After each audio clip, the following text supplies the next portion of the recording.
This is the Sunday morning at the Marxist Library.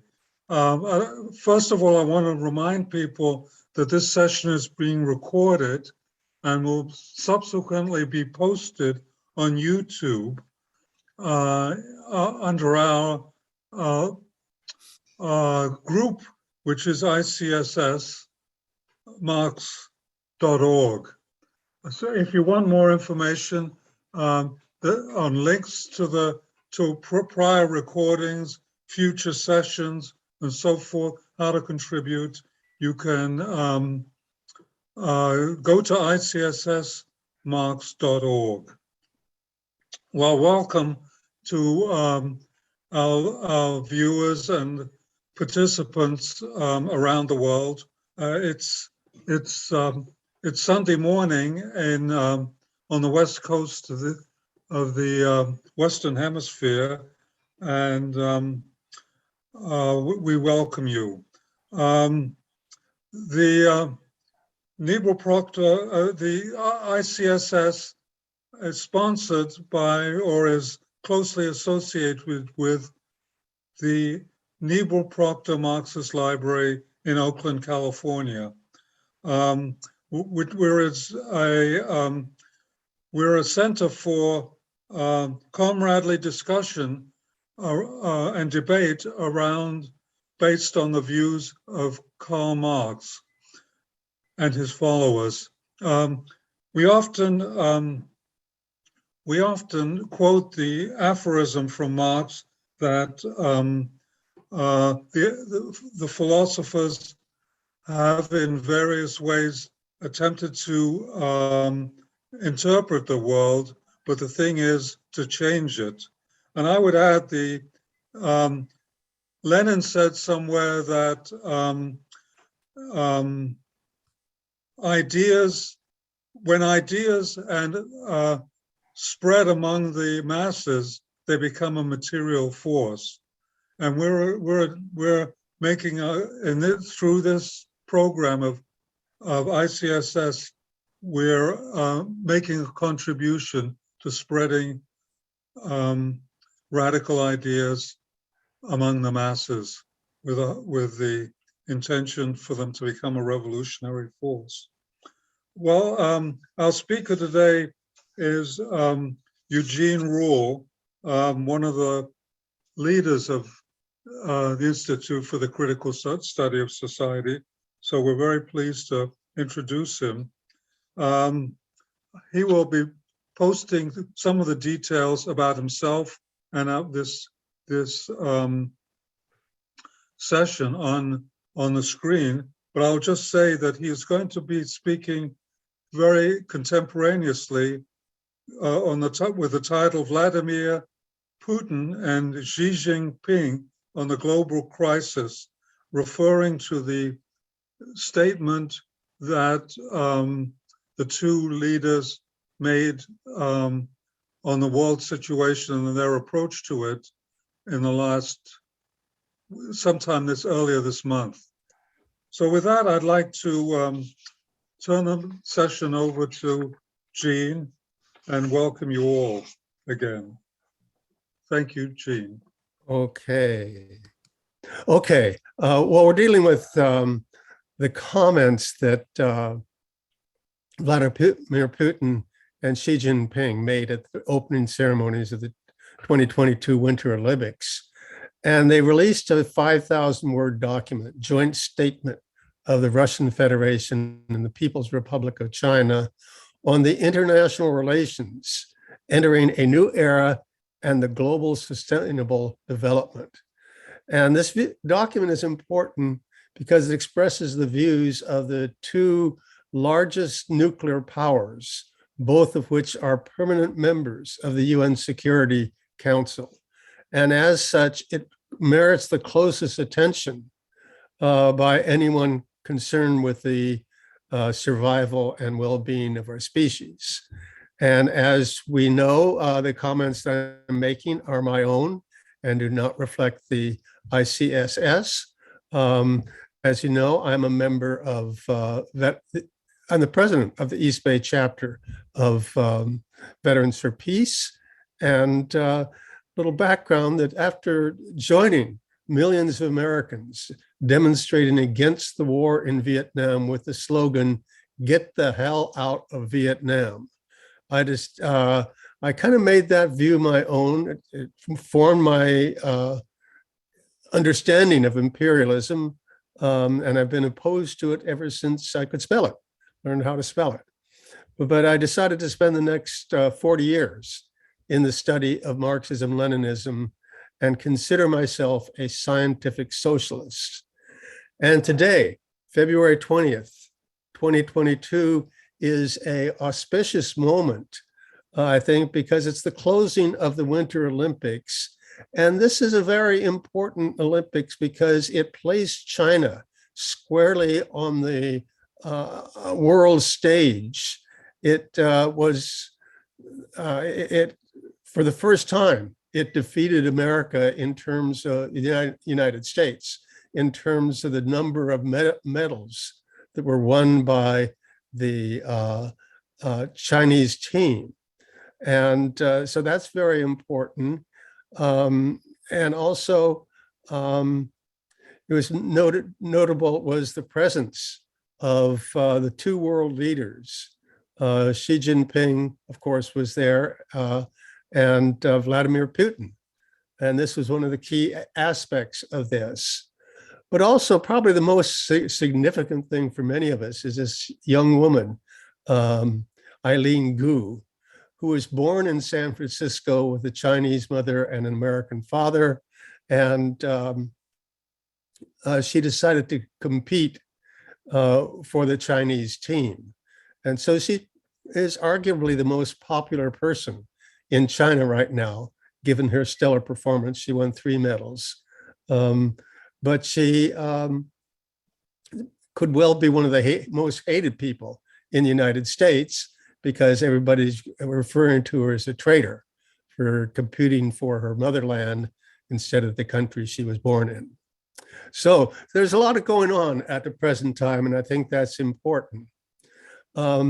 Not the least important is, and the reason I got more involved with this is as president of the local chapter of Veterans for Peace, we passed a resolution. And that resolution was on the crisis in Ukraine, bring our troops home, US out of Eurasia, abolish NATO. And that resolution, first of all, called people to read the statement from the Russian Federation and the People's Republic of China on entering a new era and global sustainable development. And so that's one of the things that reason I'm here today. But there's also other things that we stress. First of all, the pro-Nazi Maidan revolution or counter-revolution of 2014, funded by the US, constituted an existential threat to Russia. Secondly, there is no evidence that Russia plans to attack Ukraine. And there was some exchange, I think, at one of the press conferences with the Secretary of State saying, "Oh, well, we released a statement to that effect, and that's the evidence." And it's just like, where's the evidence? Well, I just said it has happened, and but there's no evidence, actual evidence, although lots of things are being said about that. And the Veterans for Peace resolution should be bring our troops home, US out of Eurasia, abolish NATO. And first of all, bring our troops home. This goes back, basically was our position in the Vietnam War, is to bring our troops home, and the US should get out of Vietnam, and we should also get out of Eurasia. From Europe to Taiwan and the South China Sea. And our chapter has passed resolutions on Eurasia, on Taiwan and the South China Sea before. I think I may have mentioned that here. But we need to bring our troops home. And that's not merely for the sake of the troops, so they don't have to get shot out and killed. They come back alive. but also for the benefit of the peoples of Eurasia, because the United States has not done well by Eurasia from the West in Western Europe through the Middle East to China. They haven't done well. So US out of Eurasia, and also abolish NATO. A lot of people are saying, oh, we need to kind of make sure NATO doesn't expand and other things. But I think it's important, the slogan abolish NATO is more important, even though not many people are saying that on the left. But if you look at the origins of NATO, it's usually portrayed as, oh, it's a little organization that is expanding and that's causing problems, but it's for self-defense. And that, like so much that is commonly known, is just nonsense. First of all, you have to look at the history of US imperialism after Stalingrad.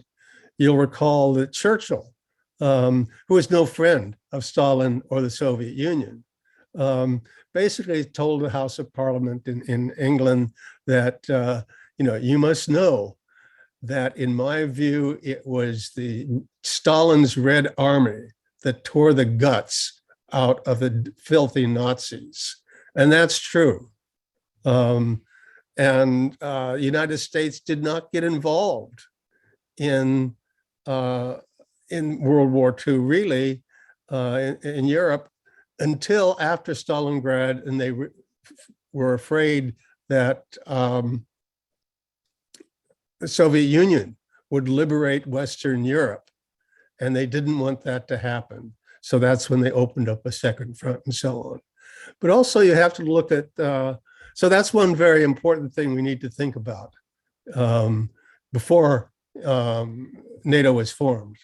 You also have to think of atomic diplomacy after Hiroshima, because within a few months after the bombing of Hiroshima, the United States was using its nuclear weapons to threaten the Soviet Union. And Churchill was calling for the use of nuclear weapons against the Soviet Union. I think there's a Operation Unthinkable or something is what he was advocating. This is all in Michio Kaku's book, To Win a Nuclear War. And finally, NATO was started as an agent of US imperialism because there was no threat to NATO countries, although there was a threat to the ruling classes of France, England, and the other West European countries.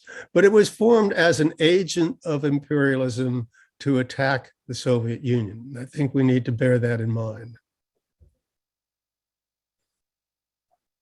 Okay, the other thing I want to mention is the Comintern, which is also known as the Third International. It was founded by Lenin in 1919. It was headed by the Soviet Union, and their method was to struggle by all available means, including armed force, for the overthrow of the international bourgeoisie and the creation of an international Soviet republic as a transitional stage to the complete abolishment of the state and the establishment of the higher phase of communists. So the Communist Party of China, which is not the CCP, it's the Communist Party of China. And it was one of the founding members of the Comintern. And at that time, it shared this strategy. And they overthrew the fascist Kuomintang in China by force and liberated China. But although the CPC was one of the founding members of the Comintern, its strategy has changed from a zero-sum game to a win-win strategy. And this change is reflected in the joint statement of the Russian Federation and the People's Republic of China on the international relations entering a new era and the global sustainable development. Yeah, okay. So I copied some of the document. It's a 5,000 word document, as I said, and we can't read it all, but I did copy down some of the key passages in that. We're doing okay, I think. First of all, global challenges. And this is a quote from the document. Today, the world is going through momentous changes, and humanity is entering a new era of rapid development and profound transformation. It sees the development of such processes and phenomena as multi-polarity, economic globalization, the advent of information society, cultural diversity, transformation of the global governance architecture and the world order. There is increasing interrelation and interdependence between the states. A trend has emerged towards redistribution of power in the world, and international community is showing a growing demand for leadership aiming at peaceful and gradual development. At the same time, as the pandemic of the new coronavirus infection continues, the international and regional security situation is complicating, and the number of global challenges and threats is growing from day to day. Slide 2, unilateral approaches. Some actors, and we know who that is, representing but the minority on the international scale, continue to advocate unilateral approaches to addressing the international issues and resort to force. They interfere in the internal affairs of other states, infringing their legitimate rights and interests, and incite contradictions, differences, and confrontation, thus hampering the development and progress of mankind against the opposition from the international community. Again, calling out US imperialism directly. Slide 3, call on all states to pursue well-being for all. The sides call on all states to pursue well-being for all, and with these ends, to build dialogue and mutual trust, strengthen mutual understanding, champion such universal human values as peace, development, equality, justice, democracy, and freedom. Respect the rights of peoples to independently determine the development paths of their countries and the sovereignty and security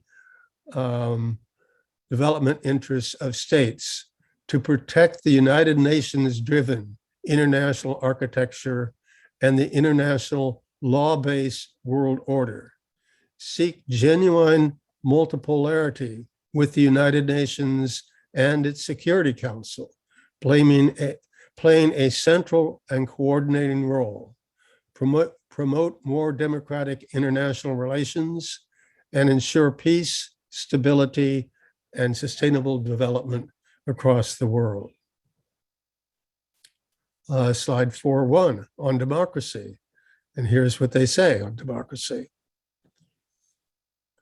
The sides, Russia and China, share the understanding that democracy is a universal human value rather than a privilege of a limited number of states, i.e. the United States, and that its promotion and protection is a common responsibility of the entire world community. The sides believe that democracy is a means of citizen participation in the government of their country, with the view of improving the well-being of the population and implementing the principle of popular government. Democracy is exercised in all spheres of public life as part of a nationwide process and reflects the interests of all the people. Its will guarantees its rights, meets their needs, and protects its interests.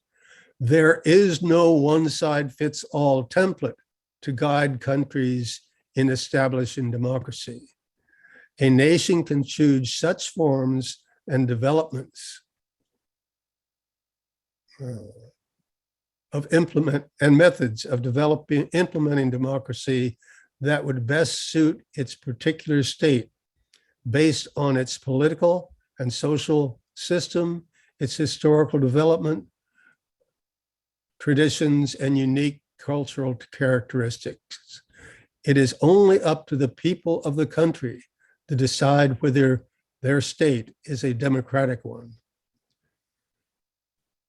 The sides note that Russia and China, as world powers with rich cultural and historical heritage, have long-standing traditions of democracy, which rely on 1,000 years of experience of development, broad popular support, and consideration of the needs and interests of citizens. Russia and China guarantee the people the right to take part through various means and various forms in the administration of the state and public life in accordance with the law. The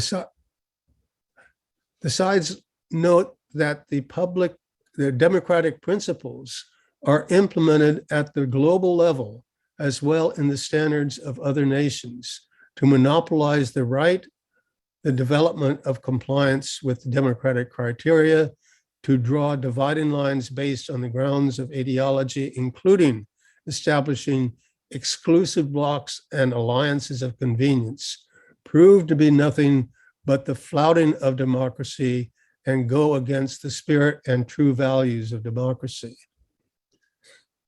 Such attempts at hegemony pose serious threats to global and regional peace and stability, and undermine the stability of the world order. The sides believe that the advocacy of democracy and human rights must not be used to put pressures on other countries.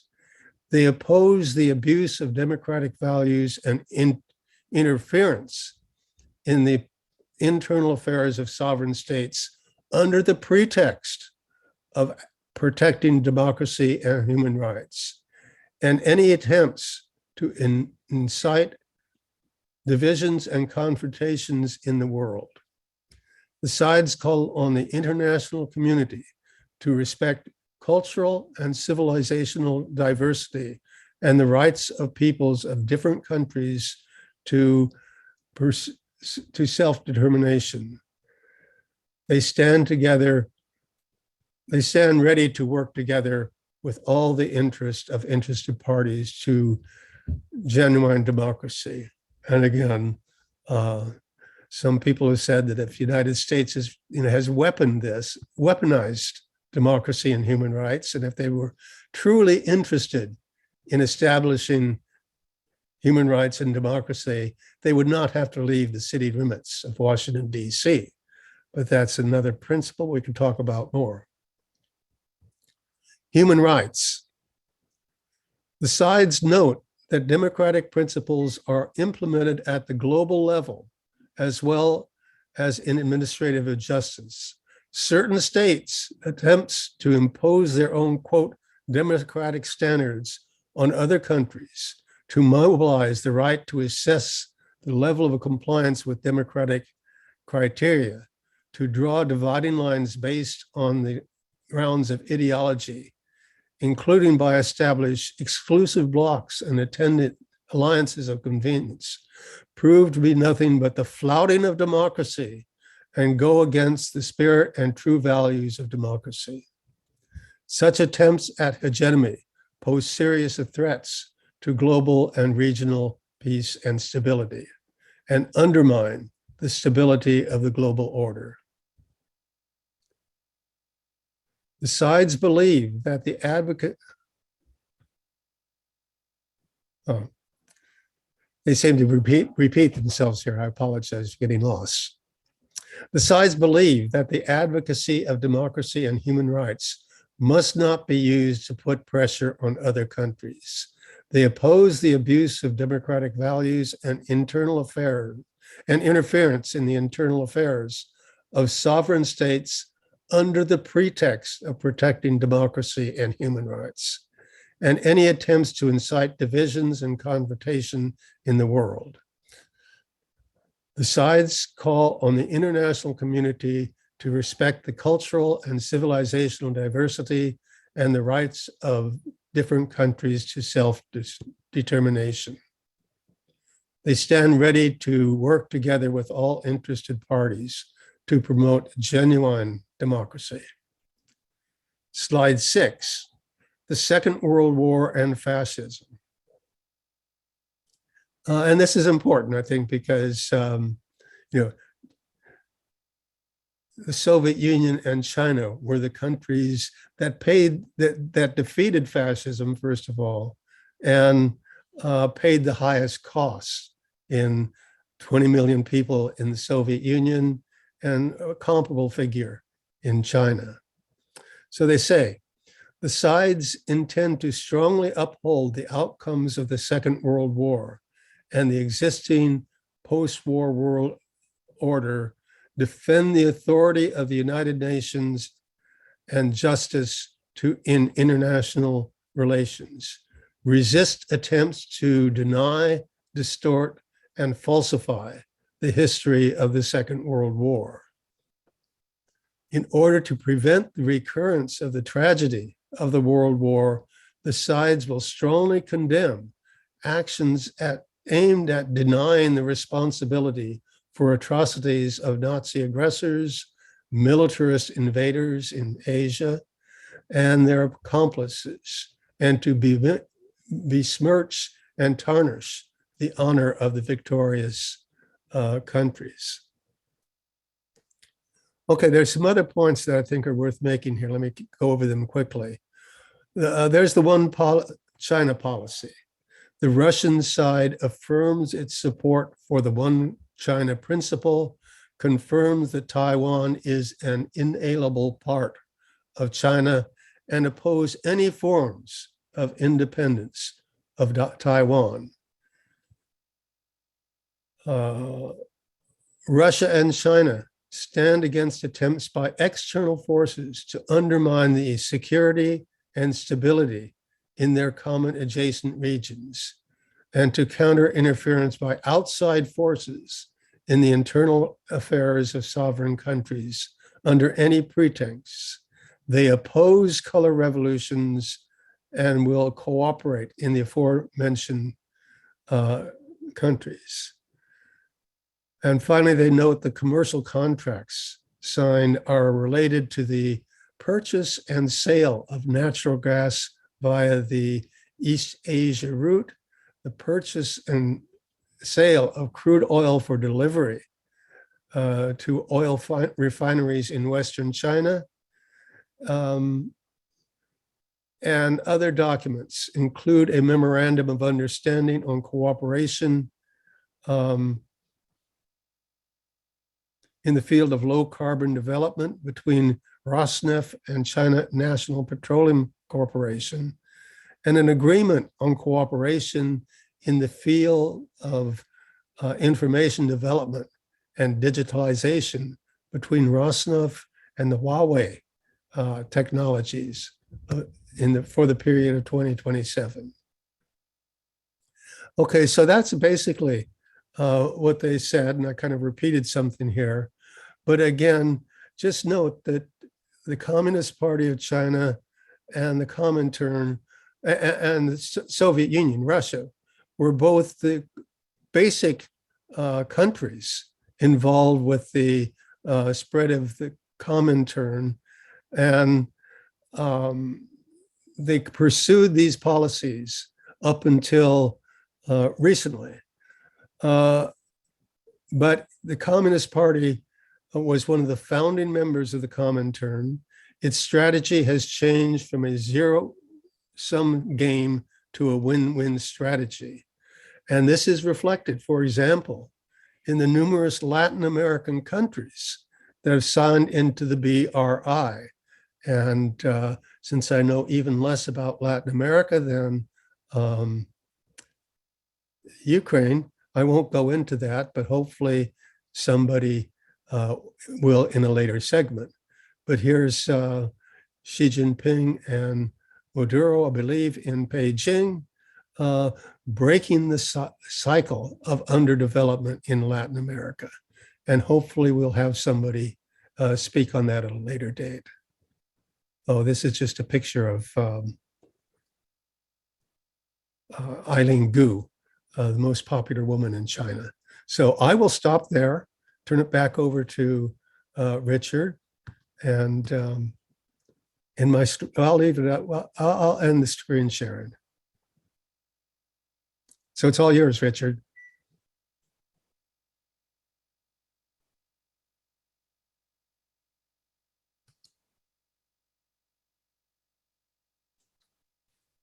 Did I not talk long enough? Richard, unmute yourself. You're muted, Richard, still. You cannot mute. Okay, I'll unmute you. Hold on. Ask to unmute. I'm going to ask you to unmute now. Please unmute. You cannot do it? Alan, what can be done? He said he cannot unmute. I'm looking at it. Maybe we should unmute everyone first. Okay, there I am. Okay. Okay, thank you very much, Gene. A very informative and important subject. We're going to take a small break now, and then after that, there'll be plenty of time for questions and answers and discussions. We have two upcoming programs which I'd like to refer you to. Next week, Alan Miller will be actually continuing the important discussion of the COVID pandemic. And then on Sunday, March the 6th, Roger Harris will speak on the specter of fascism. I can't announce any future programs right now, but they're coming. But I want to say that I want to, invite people to suggest or even volunteer to give presentations. I talk to people and about making presentations who have some special knowledge, who have some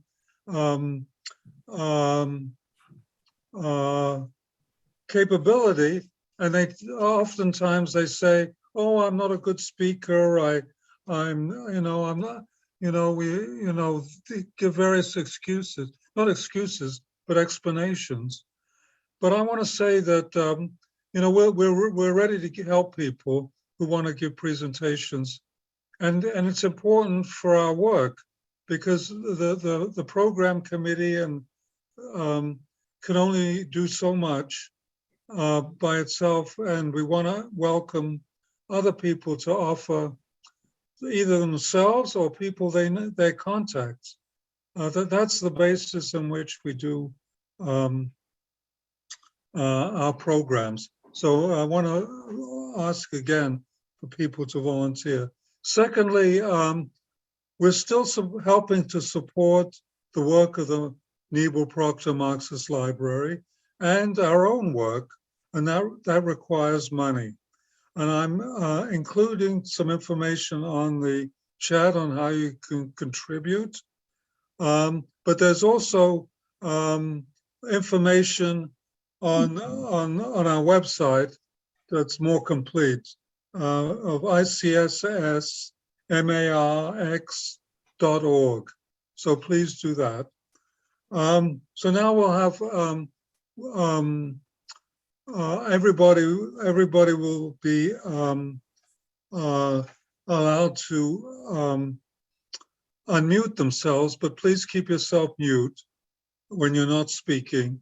And you're invited to ask questions or make comments, and I will try to select people in the order that, at least on the first round, in which they raise their hands by going to the, I think it's the reactions button at the bottom of your screen, and you'll see a raise your hand, and I'll call on you. Please keep your questions and comments brief, and we'll get you anyway.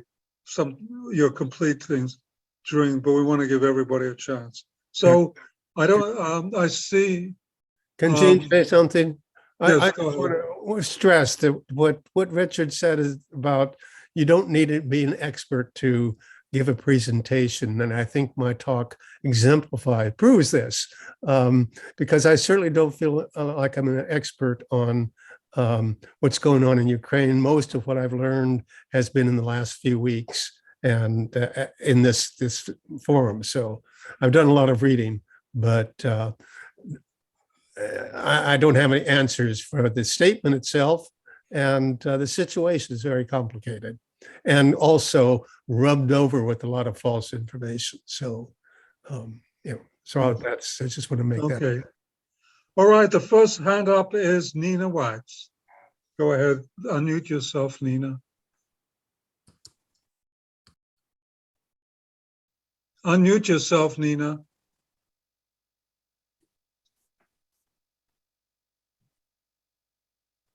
All right, we're going to come back to Nina and Raj, and then we'll come back to you, Nina. If you can. Oh, there. Hey, wait a minute. I just unmuted myself. I'm sorry. Okay. Go ahead. Oh yeah. Well, there's an ongoing discussion about that. Well, some of this came up in Eugene's presentation of the point of view of Putin and Xi Jinping, and there was a mention of the weaponizing of democracy, and we get a lot here in the West of the Uyghurs and how they're oppressed, and they're just an example. If anybody has anything that opposes the this is how it's played, opposes what the Chinese Communist Party has to say, they're punished. They're even sterilized. That's I've seen these things on PBS. This is the liberal channel, right? And they are said to be going to vocational training, but they're actually in some kind of a prison, and they're being tortured, and they at different times, and then they have declarations by Uyghurs of terrible things that have happened to them. And so there's the idea that there is no real democracy in a communist government, and this is just a replay of things that we saw under Stalin. This is because we got a lot of anti-communist information under Stalin too. And so now how would and that the United States, of course, has the greatest democracy. So how would you counter that stuff about the Uyghurs and all of that? I know we had one program on the Uyghurs, and some of it appeared to be true. So how is it, but it wasn't clear. How would you counter this massive weapon, what you're calling, or at least what was read, these words, weaponization of democracy? Eugene, do you want to respond? Because I have been paying attention to that. And if you look at the sources of this information, basically it's the CIA, the State Department, and the mainstream media that just basically reprints what they say. And, I'm not saying you shouldn't read this material, because it's important to know how the US imperialism is working on this. But I think it's also necessary to conduct what the Chinese actually say. And there's a number of sources of very important information. One of them is the Chinese press. the China Global Television Network, other China Daily, other sources from China, if you read what they actually say, they will note that there was a period of actual terrorism when people were being killed. There was bombings in Umaji and in Beijing and elsewhere, where many Chinese were killed by Uyghur terrorists. That doesn't mean all Uyghurs are terrorists. It does mean there was a hotbed of this stimulated by what's called the East Turkestan Republic, which again is, I think, unfortunately, Mehmet's not here, so he could talk more about this organization. But this is part of a terrorist attack. There have been terrorist attacks, and the Chinese have dealt with this better than anywhere. And they terrorize not only Han Chinese, they also terrorize those Uyghurs that don't agree with them. So I think one needs to pay a lot of attention, first of all, to the Chinese press, what they actually say. You need to pay attention to a lot of expatriate Americans that live in China and report on what's going on there. And I think you need to balance all these views together and make up your mind based on all the information, not just repeat what the bourgeois press is saying. And don't forget the weapons mass destruction that Iraq reputably had that led to war there. So I just want to think you ought to look at the whole picture there. And I think a much different view comes forth. Okay, we're going on to the next. Raj, go ahead. Can I add something for the Xinjiang thing? Because in case something else raised, I just want to add from Eugene. Actually, last year and the year before, I think that last couple of years, there are 3 documentaries by the Chinese media about the terrorist attack in Xinjiang, which never revealed. The China as a nation really do not want their domestic thing just spread all over the world. Basically, it's fighting the terrorists in last 20 years, like US after 9/11. And one of the reasons is, one of the sources is that since 1980s, China opened up a lot of Muslims start visiting Mecca, Saudi Arabia, because China opened up, you can go abroad, and the Chinese government allowed them to visit Mecca. And a lot of people influenced by the more extreme, the extreme trend of the Muslims. And these combined with the original separatism for the East Turkey, people thinking they belong to the East Turkey Empire before, whatever, that they didn't like the Chinese rule, whatever. So the 2 forces combined, and there's still a lot of the terror attack in China. Actually, myself, I didn't experience it, but in 2015, that was almost the end of almost 2 decades of terrorist attack here and there. And one is actually happening in Beijing, just in front of Tiananmen Square. A car tried to run into the Forbidden City and kill a couple of people there. And this is just another one in the train station. And there are several ones in the bus, blow up the bus. Unlike in Israel, which is published all over the world, the Chinese basic media is try to control. One reason is control. They don't want to stir the hate of the Han Chinese towards their Muslim countrymen. They basically surprise a lot of media that saying, okay, don't blame all the Muslims. We don't want to spread this to spread fear or hatred to Muslims. They don't want to turn it into a religion or cultural war. And so when I was 2015, I visited Xinjiang just as a ordinary tourist. I had American passport. I wasn't forbidden to visit.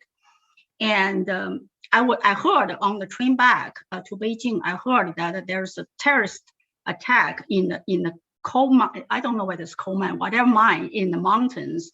they kill the miners. The terrorists killed the miners that stayed at the mountain, and it was all the news was almost sealed. When I didn't hear until I was on the train. People whisper about this because the Chinese government didn't want the area affected by the tourists affected by the region, because they want to enrich the region by tourists, attract tourists going to the region so the local people can benefit. So basically, the Han Chinese are already very afraid by all the previous years' attacks. They were afraid of visiting the place. By 2015 is almost the end of that, and almost at that time, Chinese started cracking down. These terrorists are taking really serious about that. Yeah. Okay. Thank you very much. Let me just give another source, like a Gray Zone. Max Bronsel had a video about how the lies was spread, Xinjiang lies was spread in the West. So that Tina or Nina can go to check that out. Yeah. Okay. Okay. Thank you, NY. Next is Raj. And anybody else who has, please unmute, please mute yourself. Yeah, I think, thank you, Richard. Yeah, the subject is, of course, larger than what I'm going to speak on. I don't want to go into the broad subject of democracy and changing of the power of the states, etc. That's Putin and Xi's speech that Gene read parts of it in his presentation. The immediate issue is the tension in Ukraine between United States and Russia. And the Russian perspective is not being displayed or not being honestly displayed in the US press. The two issues that are fundamental to this dispute, number one is the moving of NATO closer and closer to Russia, which means if the weapons are placed there, Russia has very little time to react if they are attacked. So that's obviously a very big issue. And I think it's quite reasonable if NATO is not abolished, and I agree it should be abolished, but if it is not abolished, what Russia asks for, that there be this weapons not be placed, NATO weapons not be placed in Poland and Ukraine and other. Ukraine, of course, is not a member, but all of these countries that have joined NATO, they not have NATO weapons. Otherwise, it becomes like a gun placed on Russia's head. So I think there's a very legitimate security interest of Russia, which the United States is purposely ignoring, and US press is being dishonest. The second thing is about Ukraine. Ukraine should really be a neutral country. I think that's quite reasonable of Russia to say that Ukrainian people have been closely associated with the Russians, and they have developed since the Maidan a kind of hatred, which was in the United States kind of does this. So therefore, there are imperfect regimes, governments, and Ukraine is very corrupt to this day. And Mark Albertson is probably more to contribute on that. But the thing is that it's quite reasonable for them. And there is the Donbass region where people are more closer to Russia than the rest of the country. So the second situation is Ukraine not be a member, of course, NATO, which it isn't now, and be a neutral country. And I think that's quite reasonable. These 2 points of view are not being represented.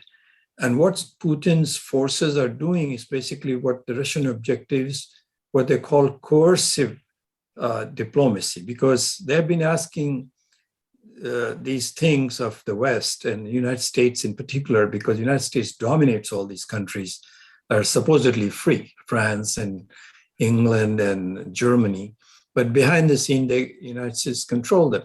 So Putin is basically saying, look, you haven't been listening to us, creeping us towards our border, and we will put the forces to show that we're not afraid of you.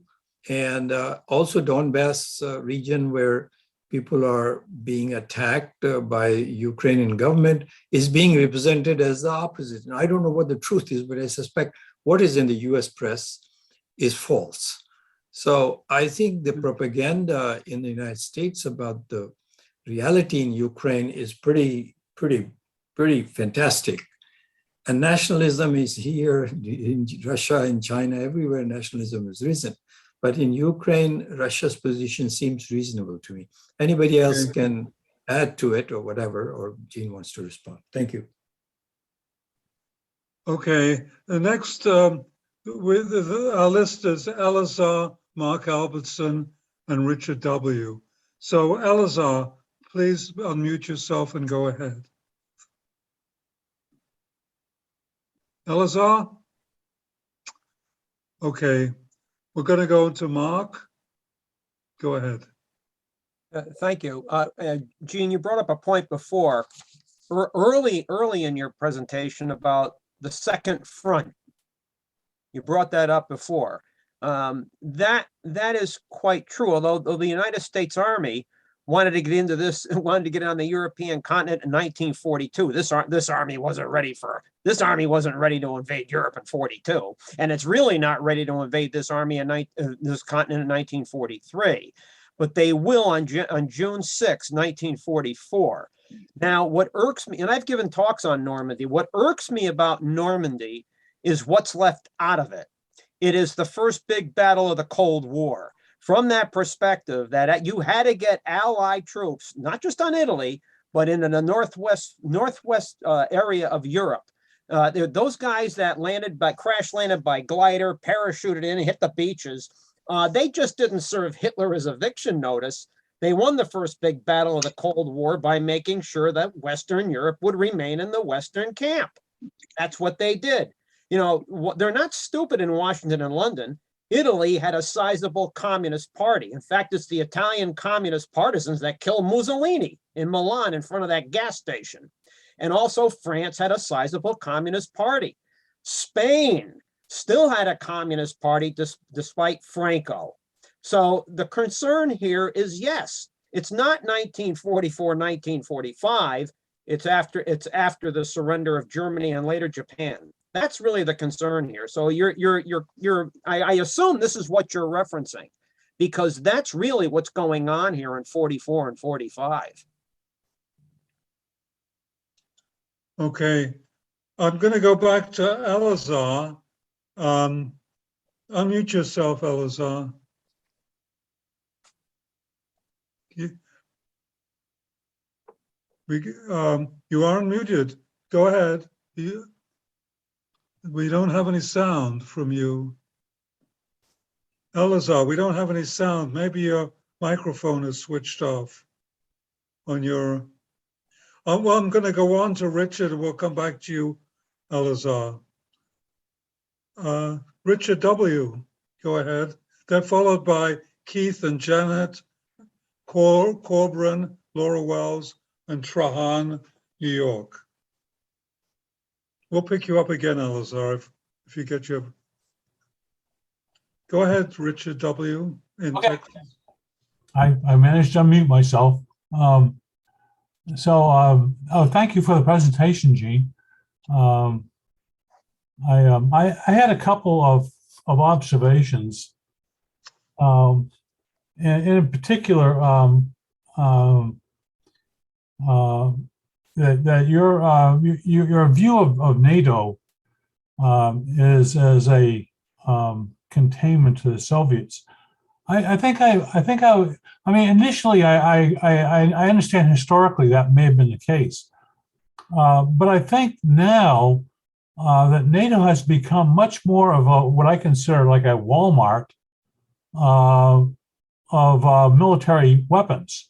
I mean, it's really more about standardizing.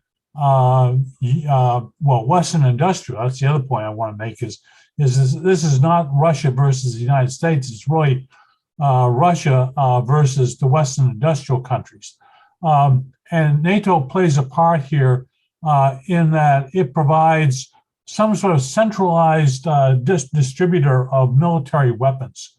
So to call for the abolishment of NATO, I think is really it'd be like calling for the abolishment of PepsiCo, which is not likely to happen.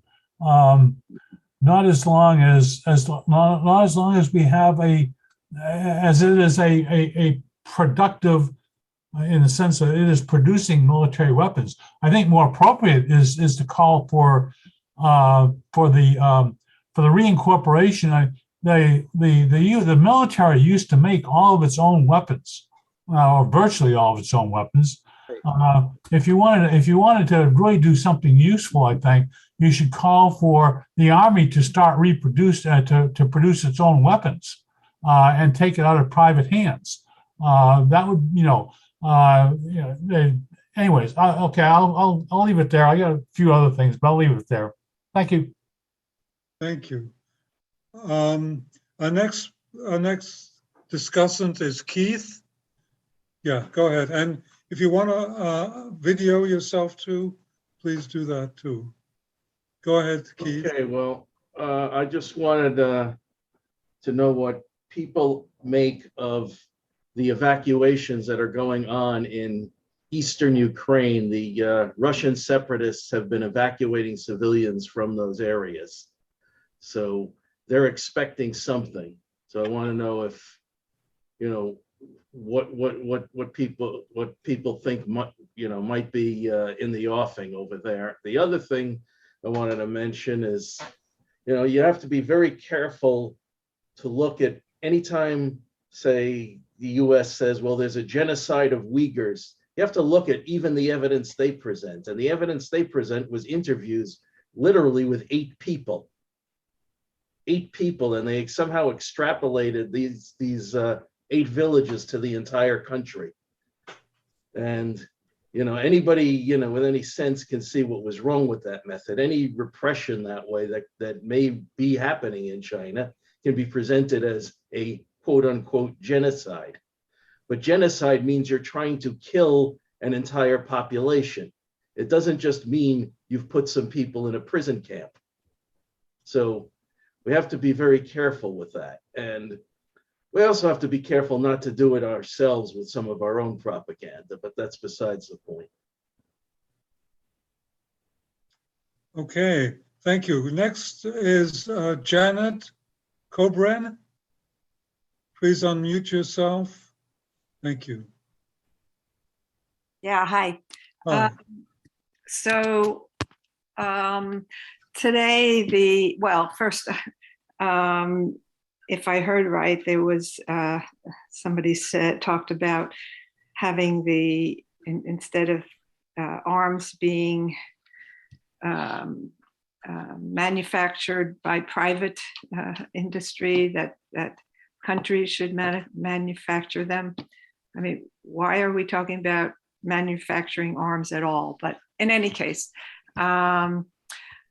back to today's topic, which is about Russia-China alliance as displayed at the 2022 Olympics, and also with their joint statement. This is likely timed also with what is happening around Ukraine. And if Jean would share the PDF with us somehow, that would be great. In any case, last week, the topic focused on the US, NATO, and Russia around the Ukraine issue. And I raised the importance of understanding Ukraine itself. So there's an article I want to share that has that perspective. I'll put it into the chat. And I might as well mention, last night, I was up late and watching the Olympics on I think it was the USA channel. And it was not an Olympic competition. I can't remember what it was called. It wasn't the closing ceremony, but they have like entertainment by some of the medal winners. And I thought it was interesting that there were a number of Americans who were invited apparently by China to participate in this entertainment, but mostly Chinese Americans like Nathan Chen. But there were others also. I'll stop there and I'll post the article in the chat. Oh, sorry. No, there's another thing that I wanted to share. There on another listserv that I'm on, there was a report about explosions from February 16th to February 19th in Donetsk and Luhansk, and both are in the Russian-speaking areas in eastern Ukraine. And there were like hundreds of explosions in those areas. So, and coming from, I believe, Kiev. So there's already, is some kind of, well, I mean, there's been violence in Ukraine for years and years and years. But this is kind of scary. All right, I'll stop there now. Thank you. Next is Laura Wells, Trahan in New York, and Yusuf. Go ahead, Laura. Okay, one thing that, thank you, Jean. I am so interested in the Ukraine and in all the, things that are being said about China and the enemy, making all of these nations enemies that the US has had sanctions against, by the way. But one thing I wanted to say about about soldiers and bring them home. And that is that often we say so that they, that they won't be killed. But I always wish that we would add the phrase kill or be killed, because they do not want to kill. They don't want to be killed, but they also do not want to kill, as was shown by the long history of soldiers who were not actually firing their guns, that over the years, there was I forget what the rate is called, but the fire rate or something, that it steadily increased. And of course, when it's drones and you're not even there, it's increased even more. But so I would just say that they don't want to be in the position of killing, of being killed or killing. And I'll relate that also to sometimes you hear maybe particularly women say that, well, men, they have that killer thing in them. Oh, yeah?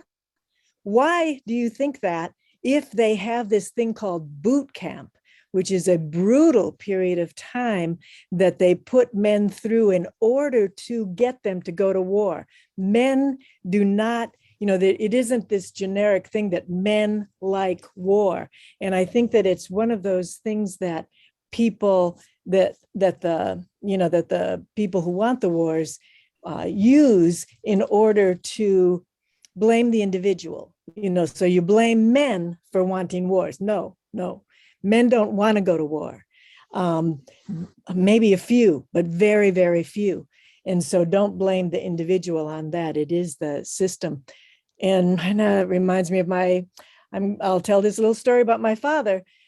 He was in the Air Force. He was in World War II, and then he was in the reserves, and they called him up for the Korean War. Then after 9/11, we could fly with fewer points. And I took my daughter, who was in college, back east to visit my parents. My daughter was a film major, and she had a video camera, and she was saying, "Grandpa, what do you think of the war?" And I was backing out of the room because I always thought of him as this total military repressive kind of harsh guy. And he said, wars never solve anything, and the people that send you there don't go there. And I thought that pretty well summed it up. So I'd always, to repeat, so not to send our innocent soldiers into the position of being killed or killing. And also, I wondered, I have one question, and that is that I didn't really hear the climate crisis being addressed in the excerpts that you said, Eugene. And I wonder if I did hear sustainable development, but I wonder how much the full paper went into that, because I know it talked about the multipolar world, cultural diversity, equality, inequality, and all of that. And I wonder how much it talked about the global climate crisis. And the other thing is, yes, it would be wonderful. Let's work on having China's relationship to Latin America be one of the future discussions. That would be great. I'd love to be a part of that. And thank you for allowing my long comment here. Oh, thank you, Laura.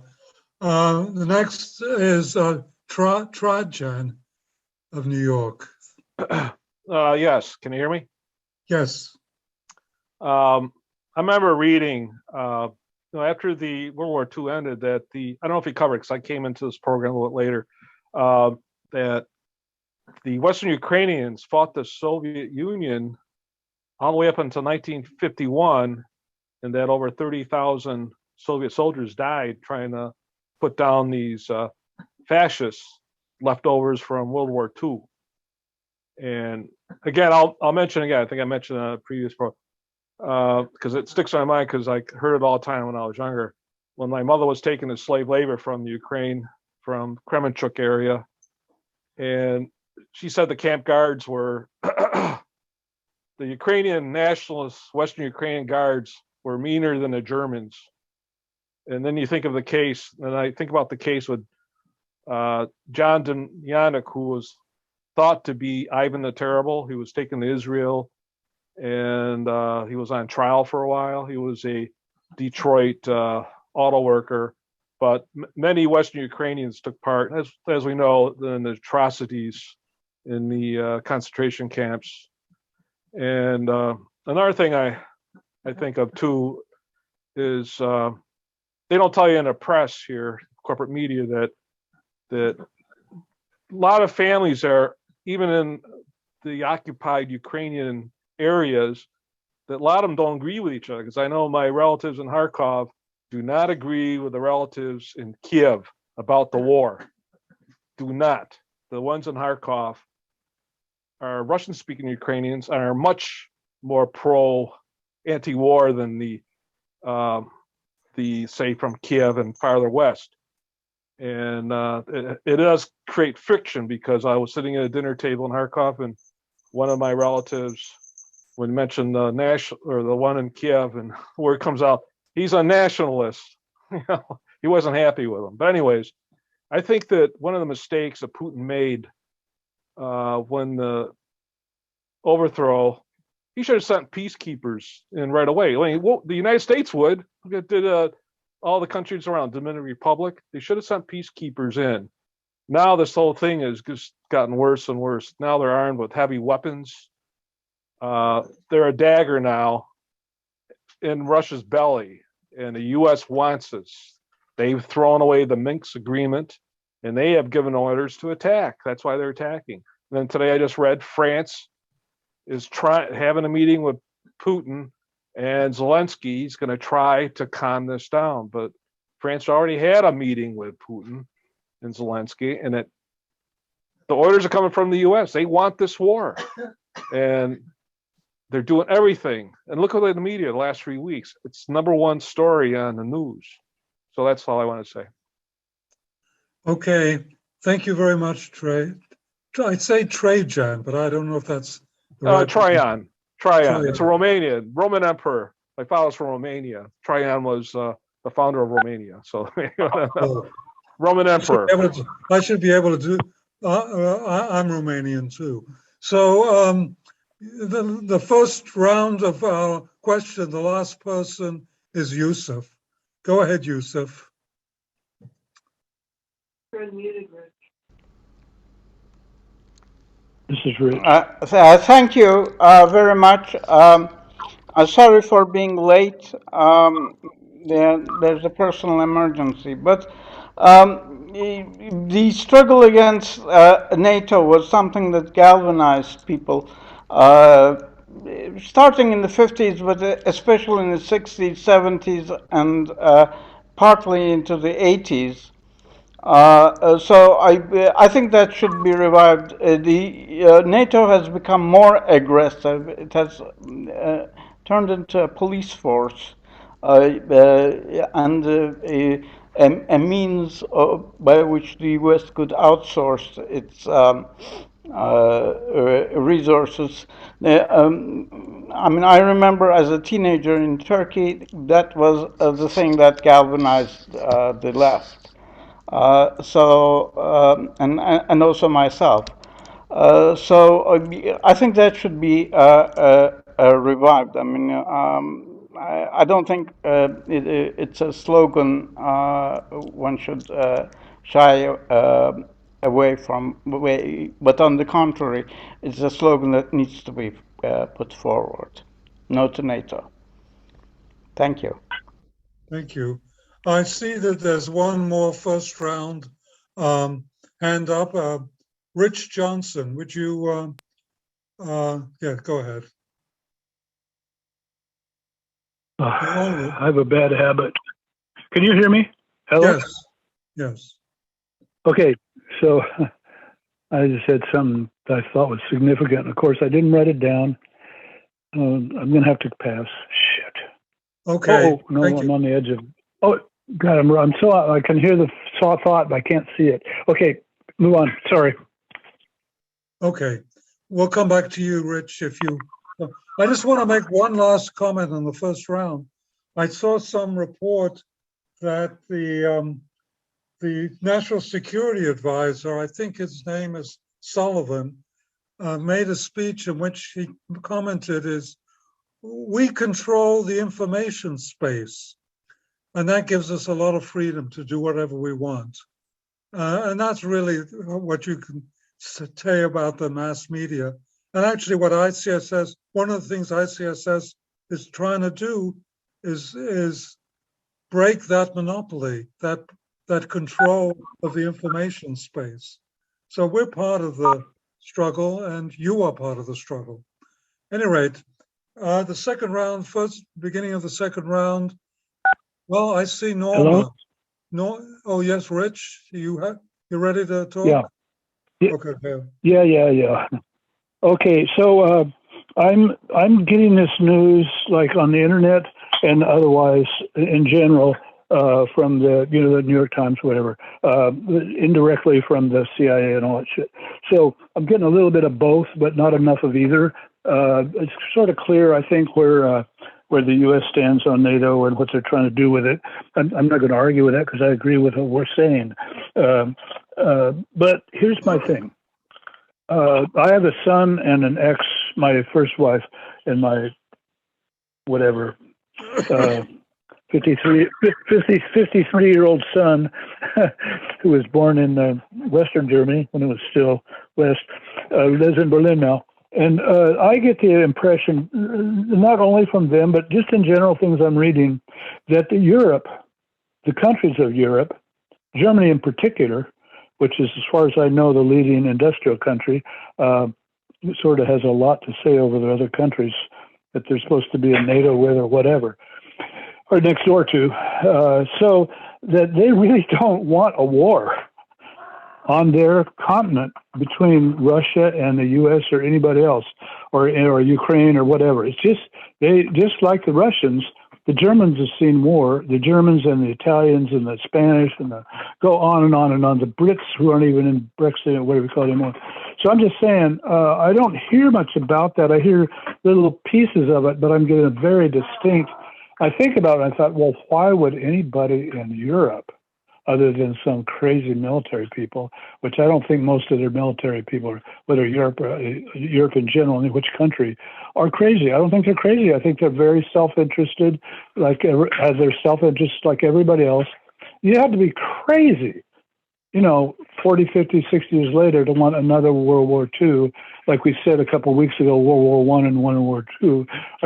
One guy's opinion is it's all one big war that started in whenever 14 and ended up in 45, 46, whatever. Then, so I'm just saying, I don't hear it talked about a lot. I don't hear us talking a lot about it. But I mean, why would any country, as part of NATO, other than at the direction of the U.S., want to go in and have an actual war, much less than a nuclear war, but especially a nuclear war? It would wipe the whole territory. So that's my question. That's my statement. You call it how you want. Thanks. Okay. Anyway, carry on. Round two. Thank you. Norma, go ahead. Unmute. Unmute, Norma.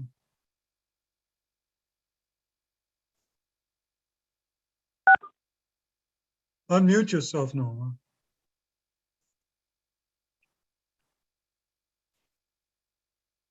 Go ahead, Norma. We still can't hear you. Norma, we can't hear you. So we're going to have to come back to you. Something. Okay, go. So I've posted a couple things on the chat, and in case you haven't seen them, I'm reading them again. Democracy is a tool. It is not a social structure. And capitalism is a social structure, so socialism, feudalism, just to make sure we're keeping up with what's actually happening. I'm not sure who participated in that election where part of Ukraine voted, or all of Ukraine voted to join Russia, leaving the area of East Ukraine having voted to join Russia. Just so we'll know, there was a vote to do that somewhere around in 2014 or so, because the Allies installed a fascist government replacing the elected government in Ukraine, right? Just keeping up with some of the details. The Allies have been aggressing against the Bolshevik Revolution for 100 years. So this is just part of that kind of behavior and ignorantifying us, making sure we don't know anything. My source about that, for one place, but for my own bias and whatever, was Anna Louise Strong's book, The Stalin Era, a tremendously enjoyable bunch of information in a short book. Also, you might like to know, usually when I talk about who is building communist struggle, socialist struggle, I can say things going on in South and Central America, China, Russia, that. I cannot say what nations in Africa are doing it. So I looked it up finally, and it turns out that a country after country in Africa went to build a socialist revolution following the Bolshevik Revolution in 1920s and so on, in that era. And of course, the repression has been brutal, as we know, in Africa, preventing people from choosing their own governance method and their struggle to have socialism in Africa. That's it. Thank you. Okay, the next is Mark, followed by Jean, followed by Raj. Go ahead, Mark. Yeah, thank you, Richard. No, I think one thing that's been overlooked with this Ukrainian situation is, and I actually sent this to Senator Murphy, and I sent this to Senator Blumenthal, and I'm going to send this to Jim Himes. I live in the 4th District in Connecticut, and I'm going to send this to him too. So I'll be waiting to hear what they have to say. I call it the Ghost of Budapest. When in December 1994, when 3-4 years after the Soviets collapsed politically, a lot of the intercontinental ballistic missile capability that the Soviets had was in Ukraine. And so when the Soviet Union politically collapsed, Ukraine was all of a sudden the third largest nuclear power in the world. Now that's something that's not going to be liked in Washington, London, and Moscow. So what are they going to do? They are going to get Ukraine to give up those missiles, and they're going to go back to Russia to be eliminated. However, it's interesting here that they signed this memorandum. In other words, they had to abide by maintaining and letting alone Ukraine as an individual nation, that they would respect their territorial integrity, respect their political structure, and respect, by the way, their economic structure.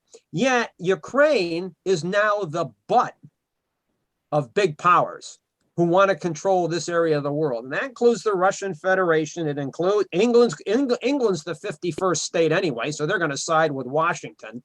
And so now, after they gave up those nuclear weapons, now my point in my letter to my senators was, how do you think this plays in capitals like Tehran and Pyongyang? That maybe the word of the big powers isn't worth the paper it's printed on.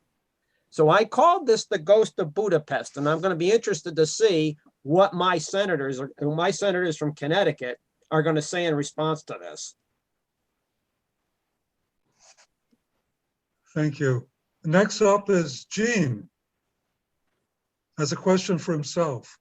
No, I just wanted to, first of all, thank everybody for their participation. One of the reasons I volunteered to give the talk is I knew that there would be a lot of talk and it wouldn't rely on me to be an expert on all these issues. And we've demonstrated that. So I really appreciate everybody's participation. It's been a good session, and look forward to more. But I think it's also, first of all, I'm going to say, as I said, I'm a member of Veterans for Peace.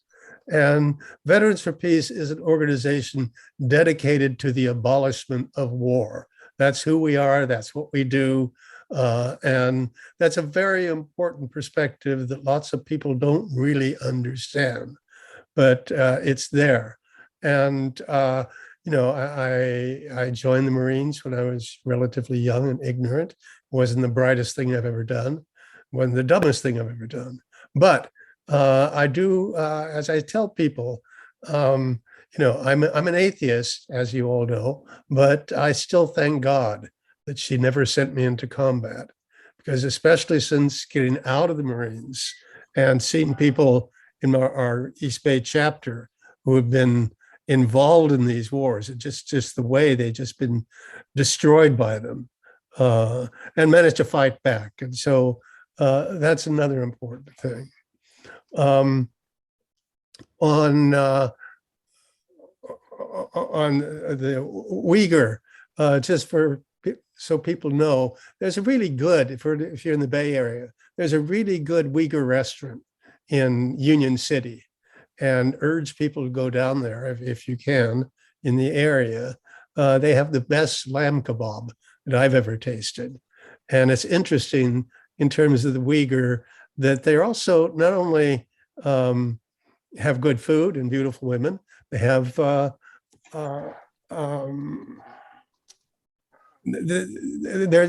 Chinese government as a minority. The Uyghur have a lot of affirmative action programs. So they have preferential, higher programs for education, to get into college and other things. And that's not the way, that's not the way most genociders do. The Nazis, didn't sit around eating matzo ball soup. But the Chinese do. They love Uyghur food, and there's lots of Uyghur restaurants around. So that's another point I wanted to make.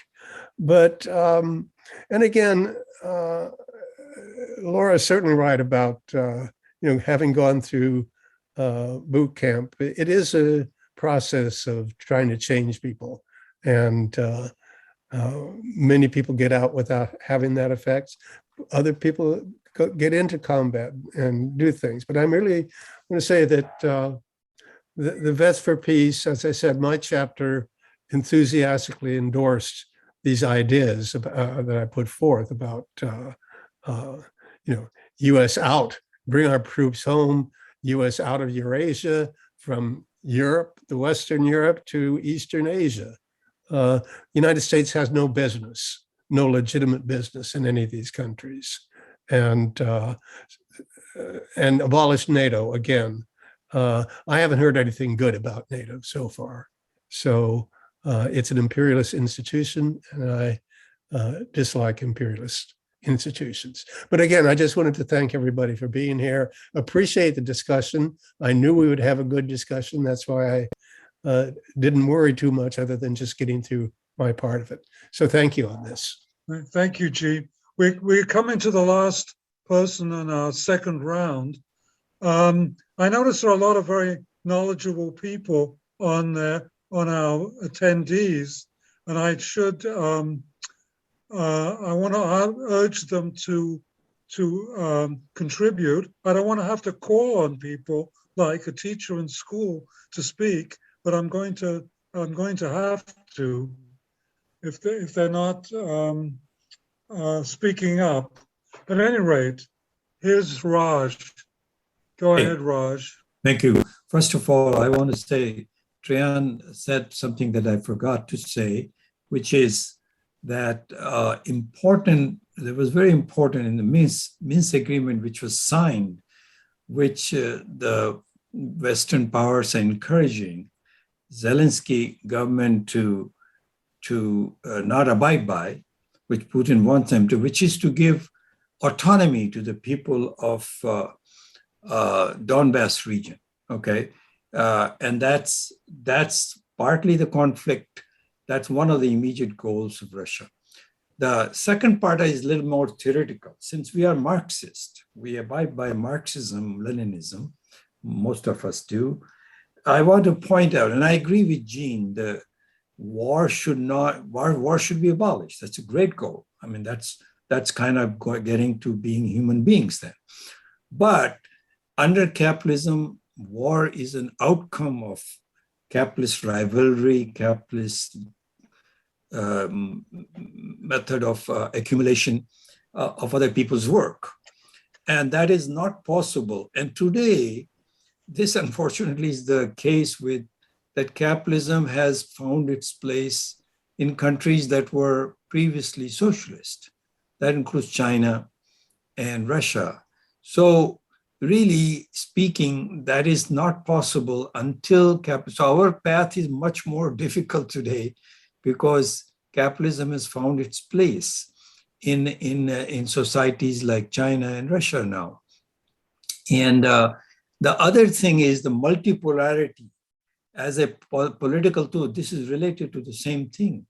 Lenin and Marx and Lenin taught us that multipolarity is not possible as long as there is capitalism, because there are only two poles of capital, two dominant poles of capital will arise out of the conflict and uneven development. And that's what's happening in today's world, that China has emerged as the second pole of capital. Of course, it's governed and it's different, just like Canada is different from the United States, both capitalist. But similarly, China, run by Communist Party, is still a capitalist country because of means of productions are privately owned. So therefore, the conflict is between the interests of the capitalist powers, and that's why war is unavoidable and war can be very deadly. So that's the point I wanted to make. Everybody to ponder. I know this disturbs some people because they are so committed to China as a socialist country. They're unable to see that. Thank you. Well, I just want to respond to Raj. It's not war in quotation marks. It's wars of aggression. Countries to defend themselves militarily. It's quite different. So I think it's important to recognize very minor exceptions, neither the Soviet Union and certainly not Russia have not engaged in aggressive wars. And the same is true of China. And that's part of the evidence, seems to me, to suggest that these countries are not controlled by an imperialist class, but are controlled by the working class. So, Raj's statement, theoretical statement is correct. His factual statement is completely inaccurate. So I'll move on to Norma. I'll respond to that when you give me a chance. Whenever you want. Yeah. After Norma. Yeah. Norma, unmute yourself. Unmute yourself, Norma. Unmute yourself, Norma. Start again. Capitalism too is a tool, especially as being employed by very carefully stated China among its people. It's being employed, as you know, to further the struggle for communism. Not to miss the point. I mean, it's different from the capitalism that's employed here in the United States to be sure that the rich have control, the rich or the profiteers have control over production, over our minds, over our schools. It's different in China. That's not what's happening. They're still teaching probably Marx and Lenin in the schools. If they're having compulsory education, which is something that I want people to question. We need to question the classroom. I was watching a program last night on PBS about a black falconer, FAL, falconer, bird person. And he does a whole lot of things in the neighborhood, in the community. And he maintains a very black orientation that is a very, the kind of orientation that the schools try to push out of the black children. I knew because I used to teach, but they still do the same thing. It's like the treatment of the Indian children that were sent in order not to have their backgrounds. The same thing has happened to black children for the past however long they've had access to what's called public schooling, which a child I knew said compulsory public education. The classroom is the wrong place for it, or at least the compulsory classroom. You have to go outside and look around together and do the things that everybody does together. We have to get people to start saying that that's what we need to do, is have a total different arrangement instead of the oppressive, not only the classroom, but let alone the prison, but the job, the enslaved, my phrase, this is a despotic, totalitarian autocracy. We don't have any choice. We have to go keep the people that are making profit. Okay. I'm going to give Raj a chance to respond, and then it's Trahan and Yusuf. Yeah. I think you have to go to, thank you. I think the theory and practice, in practice is not what my difference is. You think there is, but actually Lenin explains this very well, because if you read Imperialism, the highest stage, what happens is capitalism leads towards imperialism, which then means has to redivide the world. We are in that situation now where the United States had that dominance. That economic dominance is coming to an end while its military dominance stays. Whereas in China, the economic dominance is rising because of capitalism, not because of socialism, capitalism. And capitalism is not a tool, it's a relationship, it's a social relationship. Norma conflicted her own earlier statement by present statement. So that's my answer. The thing is that there are lots of capitalist countries that don't go to war, but then they belong to one camp or another. So that's the explanation. It's really the redivision of the world where great wars are become the danger. That's what we're facing today. And if we don't face it, we will be making wrong decisions. I'm perfectly sympathetic to the fact the United States is right now the greatest purveyor of war on other people, and that should be condemned and we should oppose it. But we shouldn't close our eyes to the process that's taking us towards other wars then later on. Thank you. Well, I think you still haven't answered the claim that you justified your claim that Russia and China have embraced aggressive war. You haven't answered that. No, they have not. They're not in this case initiating any war. Why not? Why not? They're not at that Well, stage. because they are looking for ways, because militarily they cannot yet confront United States, and nuclear weapons makes it very difficult.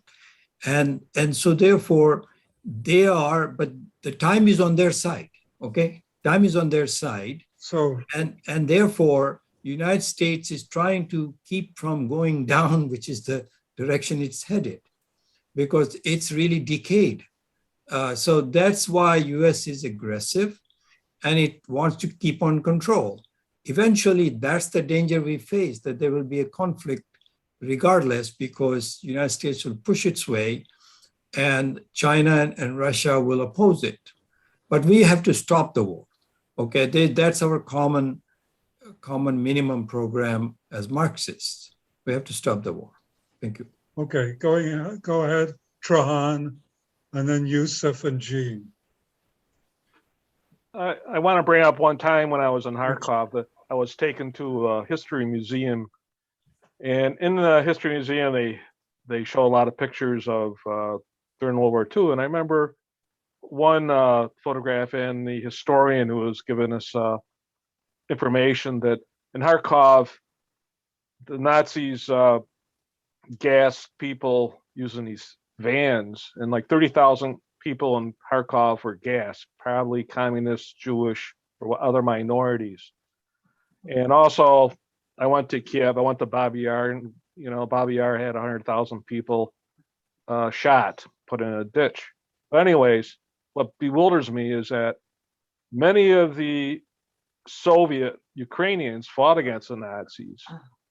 And I don't understand why there's not more resistance. I know when the counter-revolution happened or Maidan occurred, there were demonstrations against the takeover. And there were a lot of videos out where older people and people were attacked. And the famous one is in Odessa, where they burned up 60 people, I think, in Odessa. The Nazis did in the building. And so what they are doing, the U.S. supporting these Nazis, which are the right sector and the Azov Battalion. And the Azov Battalion has displayed, I've seen it on Twitter and it's been published, swastikas. They use a wuss angle. It looks like the SS sign is their symbol. And it's all Nazi ideology. They give the Heil Hitler salutes. And the U.S. is supporting this. And this is like the Azov Battalion is one of the main fanatical fighting forces. That's where the money's going. We're supporting, U.S. is supporting neo-Nazis to kill Russians. So that's my comment.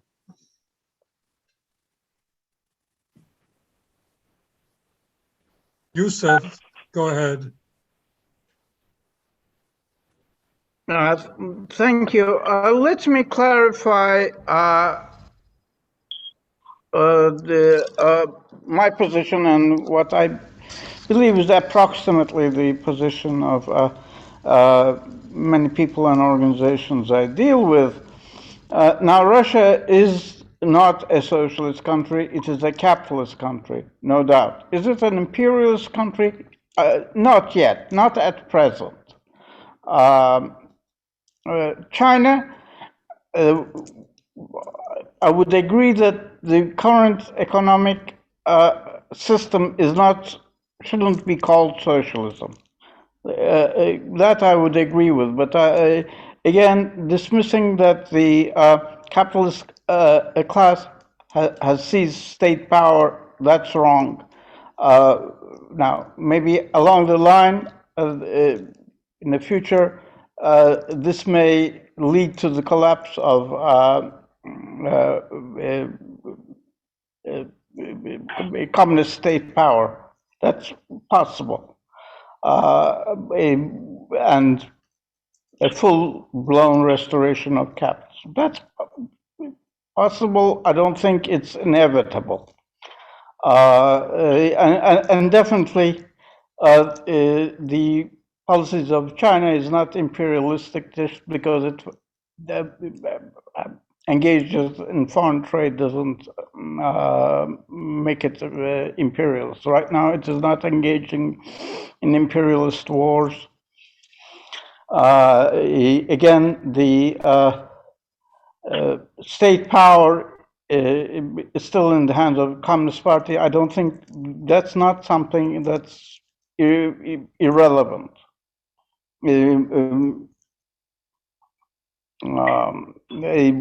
I'd rather I personally, this is that if the CPC acknowledge that they are at a stage for boosting production and have taken a step backward to take two steps forward later, I think that would have been a better formulation. And I think, in my impression, I'm speaking that the position of the Communist Party of Vietnam position is that.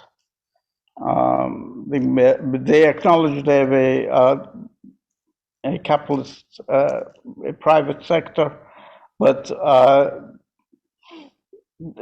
I think they have made it clear that they wish to advance to socialism, and that this is necessary to boost production.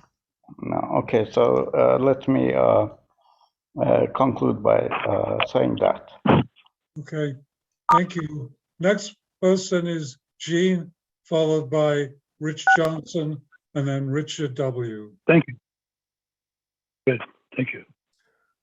Gene Okay, thank you. And I just want to get back to the original document that that I read parts of. But there are two features that I think it's really important that we pay attention to, because this kind of is China's new approach to the world as represented in this document. First of all, there is a change in the world situation. Back in the days of the First International and so forth, you know, there was a very powerful empire that basically could lord it over every other country. And basically that's not true anymore. China is not just an equal to United States imperialism. It has surpassed it. And I get struck by this book by the guy from Singapore, Kishore Mahbubani, who says, asks the question, you know, the West has lost it, but the West, including the United States, just doesn't realize that. And that's a fundamental change in global social relationships. And I think that's part of what this article, this declaration of China and Russia is very important. And the other aspect is a change in the techniques. The change in this power relationship means there should be a change in the techniques, in the strategy of revolution. And the Chinese are just as aware. They've studied Lenin. I really appreciate Raj and the study he's put on in terms of the studying Lenin and what's happened in the Soviet Union and so forth. But the Chinese have done that too. And if you look at the latest the Constitution of China, they still define themselves as a socialist state governed by a dictatorship democratic dictatorship of the workers and peasants, and they clarify it. This, which is in essence the dictatorship of the proletariat. And that's pure hardcore Leninism, I think. And again, their purpose is, in their constitution, internal documents say, it's not just some multipolarity, it is communism, flat out communism. So I think that's important. But what's important, I think, is the difference in tactics that China is now pursuing. And again, the way they are persuading people these days. They don't intervene directly in other countries, but they do intervene. And if you look at Latin America, that's very interesting because they're challenging the United States in its own backyard. And they're doing this not the way Che Guevara. Che was great, we all agree, but he was murdered. And it didn't succeed. Their way is, well, we're going to build canals, we're going to give you railroads, we're going to do all this, we're going to teach you how to eliminate poverty and so forth, which everybody wants. And that's a different way. It's more like pulling people into socialism rather than the old method. And I think that's a fundamental change, which people need to consider very seriously. And I think that's ultimately the message of this document, of this joint declaration.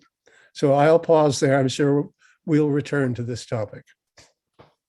Rich Johnson, unmute yourself, please.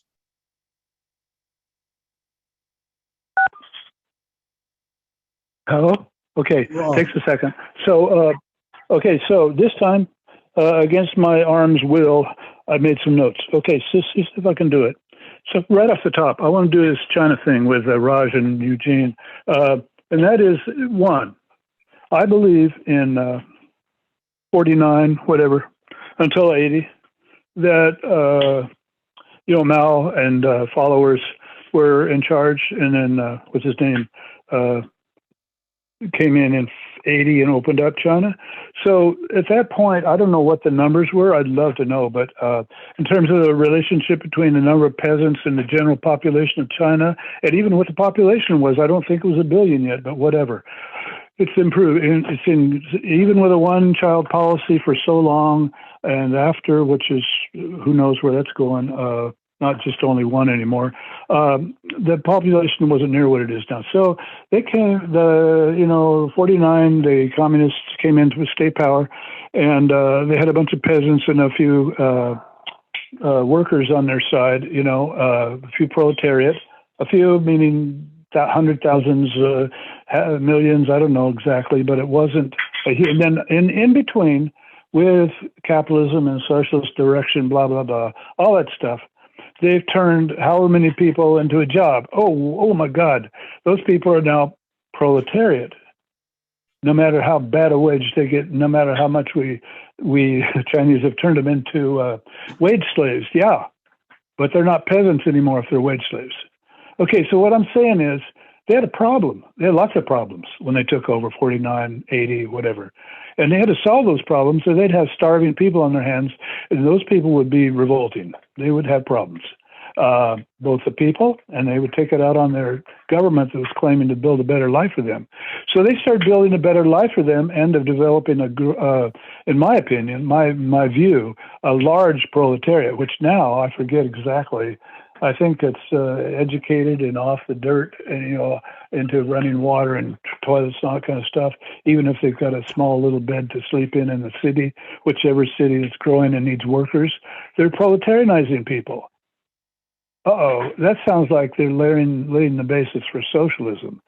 So when I hear the word Chinese characteristics, I see we talk about this all the time. We talk about how much they've done, but still they've got so many, in Raj's words, so many proletarians are being exploited or whatever by billionaire capitalists. Yeah, right.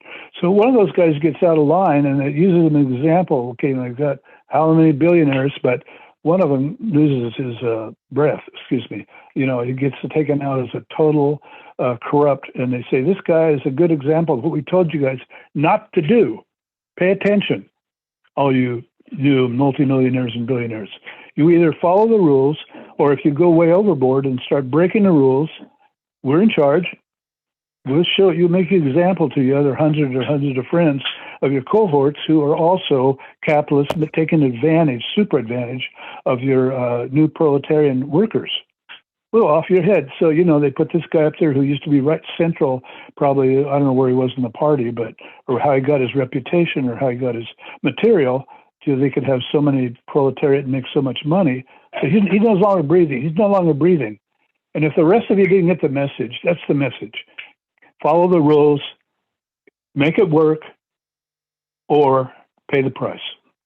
So what I'm saying is, and I actually, just like Eugene said, I appreciate all this stuff that Raj is dredging up. It's forcing us to try to understand what the hell Lenin was talking about 100 years earlier, you know, or in this case, 50 years earlier from when 49, whatever. And that's 30 years later, and I've got another 70 or 90 years.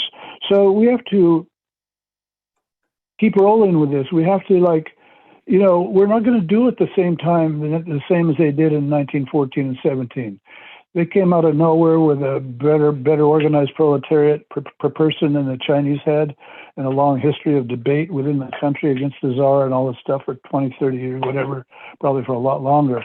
So they came into their situation. Now, China's situation is with however many states or provinces they got there is in a huge number. It's like 30, close to 30, I forget, 25, 35 distinct cultures, countries, and they're all held together except for a few on the edge who are, the U.S. would do anything to get the Uyghurs fighting with the Chinese. That's all the Chinese need, is somebody on their border where they're being accused of human rights violations, which might be true some of the time. Maybe it's not so expansive as we thought before today's session. Somebody had some good comments about that. You know, just because you find 8 people are pissed out of a couple million or whatever it is, that doesn't mean that everybody is out torturing all the Uyghurs. You know, the Chinese state is torturing all of them. They're also teaching them. They're giving them job experience. Now, I'm not trying to justify all that stuff because I don't know. I've never been there. You know, I'm just saying, objectively, that's what some of them are doing. So what the balance is, I don't know. You know, okay. I'm just saying, give these guys a break. They're socialists. They claim to be socialists. They're trying to be socialists, and I'm rooting for them. That's my point, personally. Get to work. Okay. Do the work. You. We get the payoff. Thank you. Thank you, Rich. Richard W. Go ahead. Yay. I just had a couple of points here. One was a commentary on Trahan. He left off one other group that I'm aware of, and that's the Dnieper 1. And all 3 of these groups are being used by the United States not only to attack the Donbass regions, but they're also using them to train other groups that then go back to, for example, Nicaragua, or go back to Venezuela, or go to other parts of the world as insurgencies there. And the other thing is that there's a group called Friends of Ukraine Network, which is a U.S. Senate organization. It's much like the Iraqi Council, if I remember correctly, in that it's made up of, in large measure, of establishment figures, in particular the Atlantic Council, and have direct ties to the Biden administration, and ties to the Azov Brigade, for example.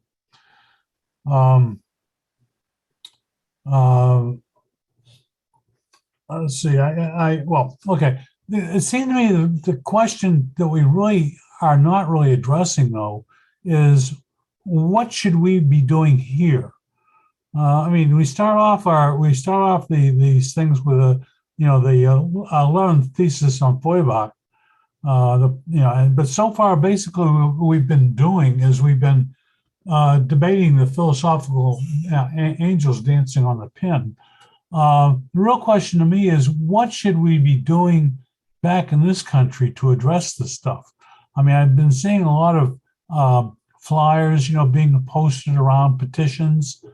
And I'm not sure petitions work anymore. I mean, it seems to me we need to somehow get out into the communities and talk to, do what's the organizing technique, in-depth, deep organizing, I think they call it. So we need more than just education. We need a plan of action. Okay, I'll pass it on to some. Okay, thank you. Thank Richard, you. it's 12:30. Do you want me Yeah. to continue recording or? One more speaker, Janet, and then we should go end the recording and open up. Go ahead, Janet.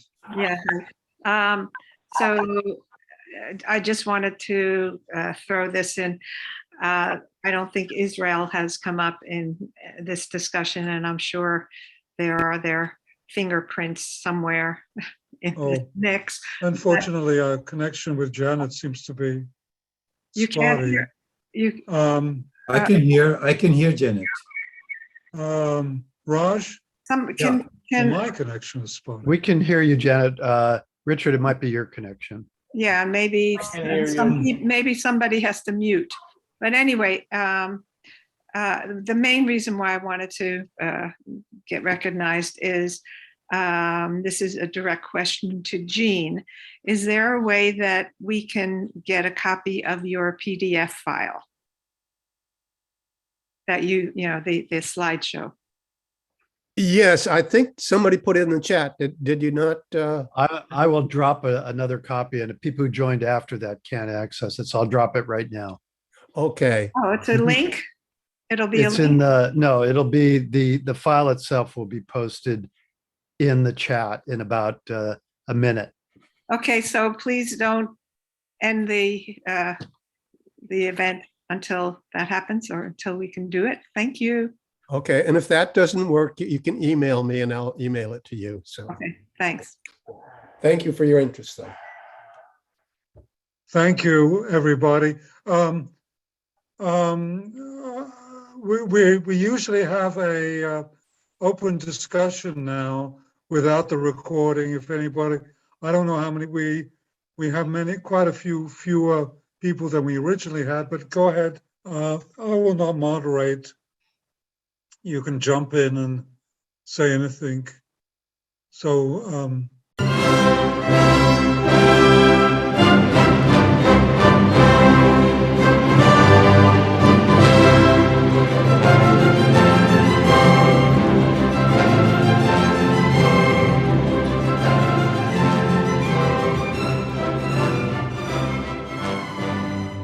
Institute for the Critical Study of Society at the Nebel Proctor Marxist Library receives no corporate funding, nor do we have any paid staff. We rely on the support of working class folks that share our commitment to the socialist legacy of Karl Marx. We continue to need funds to meet necessary expenses. Since we can no longer pass the hat at our in-person forums, please send contributions to our treasurer, either online via PayPal or by check. The PayPal ID is ICSS Sunday, SUNDAY, @yahoo.com, and the name is Richard Fallenbaum. And checks may be made out to Richard Fallenbaum and sent to him at 1225 Nielsen Street, Berkeley, California, 94706. Fallenbaum is spelled Fallenbaum. To donate directly to the Marxist Library, send a check to the Nebel Proctor Marxist Library at 6501 Telegraph Avenue, Oakland, California, 94609, or directly or donate online at www.paypal.me/npml. For information, write to npml at marxistlibr.org. And the website is marxistlibr.org.